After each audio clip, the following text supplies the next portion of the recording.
Hello दोस्तों, उम्मीद करता हूँ आप सभी लोग अच्छे होंगे। हमारी सबसे बड़ी कमजोरी हार मान लेना है। सफल होने का सबसे निश्चित तरीका है एक और बार प्रयास करना। ऐसा कहना है बिजली के बल्ब के आविष्कारक थॉमस अल्वा एडिसन का, जिन्होंने 1000 से ज्यादा बार की असफलता के बाद बिजली के बल्ब का क्रांतिकारी आविष्कार किया था। थॉमस अल्वा एडिसन को बचपन में सनकी और पागल समझा जाता था। बचपन में वह अजीबोगरीब हरकतों के लिए जाने जाते थे।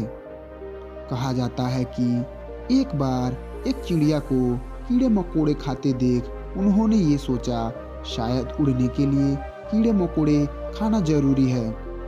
उसके बाद वह कुछ कीड़ों को इकट्ठा कर लिया। उसके बाद वह उसका घोल बना के उसने अपने दोस्त को पिला दिया। वह देखना चाहते थे कि उसका दोस्त उड़ सकता है या नहीं। बाद में दोस्त बीमार पड़ गया, जिससे उन्हें बहुत डांट सुननी पड़ी। स्कूल के दिनों में एडिसन का दिमाग बहुत ही भ्रमित रहता था। वह अपने में ही कहीं खोए हुए रहते थे और टीचर्स के बातों पर ध्यान नहीं देते थे, जिसकी वजह से उन्हें स्कूल से बाहर निकाल दिया गया।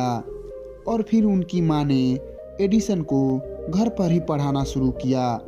थॉमस अल्वा एडिसन बहुत ही कम सोते थे।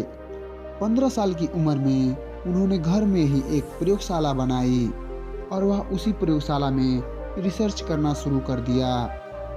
उन्हें सनकी और पागल समझा गया और लोगों के परवाह न किए बिना वे अपने शोध में लगे रहे।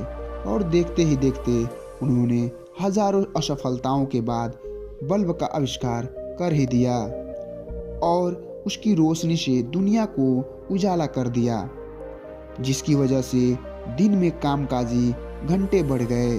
पढ़ने, काम करने और खेलने के लिए ज़्यादा समय मिलने लगा।